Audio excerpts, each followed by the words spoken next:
All right, up and at 'em, early bird special for y'all. Every day's an early bird special. Had a crazy night last night. 3 in the morning, 4 in the morning.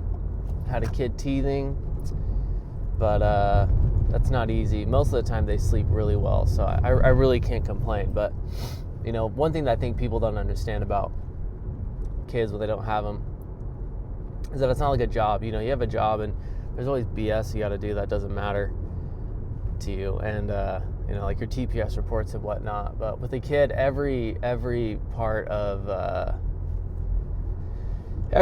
it is important and worthwhile. You know, even just as simple as changing a diaper, you think that's, you know, oh, that's terrible, it sucks, but you do it anyways because it's important and it's worthwhile. You know, it's part of your kid's hygiene and they can't do it for themselves, so it's not bad.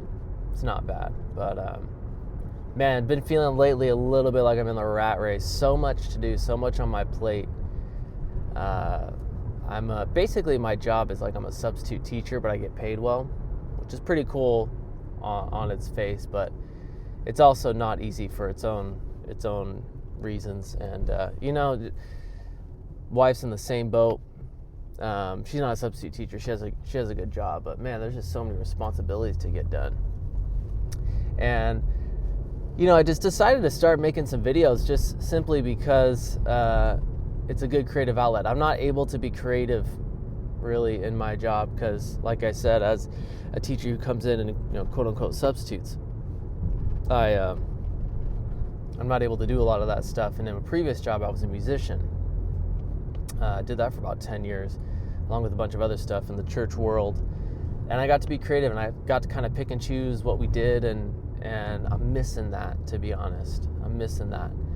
And, you know, just been feeling like I'm in a grind, and this is a good creative outlet where I can get some things off my chest. It's helpful for me, and it's proven to be helpful for a few people as well who listen to this. But, man, I'm kind of bummed or a little frustrated at myself that I didn't do stuff like this sooner. And I think that's important for people to hear, because I think a lot of us have these ideas to do things that we want to do, but we don't know how.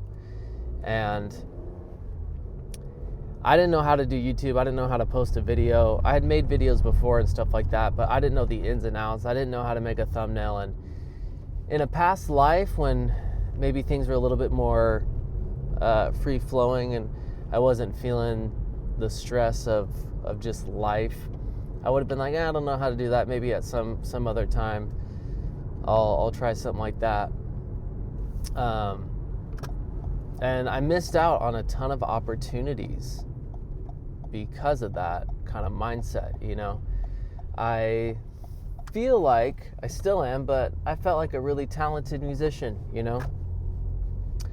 And I didn't pursue those goals or opportunities of like writing music and branching out. I kind of stayed within my comfortable box just because it was comfortable. I'm not really someone who likes discomfort, to be completely honest. I'm not a David Goggins type person.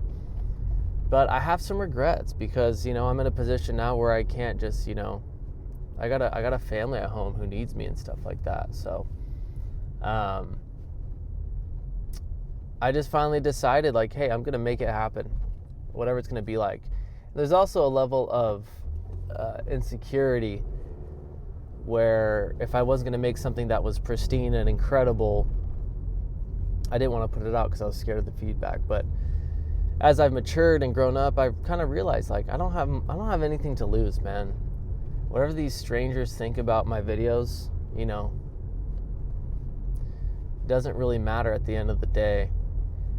It's cool. I mean, if I want people to like my stuff, you know, but instead of thinking like about my videos and these little vlogs that I make in the sense of like, what are people gonna think, I'm kind of more interested in thinking, man, if this helps a couple people, it's cool, and if not, that's also cool as well. But I guess all that is to say is I think we need to start trying these things, because if you live the safe and comfortable route, I feel like that just kind of means that you're doing stuff that other people want you to do, and you're not taking the chances to do the things you want to do. And I don't know, hopefully that helps somebody who's watching who's got that itch, or who feels like, man, you know, something's not quite right, or I want to do something a little bit different, and I want to take that leap, because, man, I feel like I should have done this 10 years ago. You know what I mean? So anyways, what do you think? You can call into the voicemail hotline. I've done a voicemail video. Someone was just talking about life. You can say anything. Some dude was just talking about life in the hood, living in Detroit. If you want to talk about that, that's cool. But if you want to do something, call into the voicemail hotline, 619-800-5622, and I'll feature you in a future video. And I'll talk through a little bit of what you're talking about, and I'll give some feedback. And it might be good, it might not be good, but at least you can get something out there and someone can hear what's on your mind, which I think is just important in itself. So, all right, go follow your freaking dreams. Go do it. It's worth it. It's hard. Don't worry about what people will think, and it's probably not going to be good for a while, but keep at it. I made over 100 videos, man.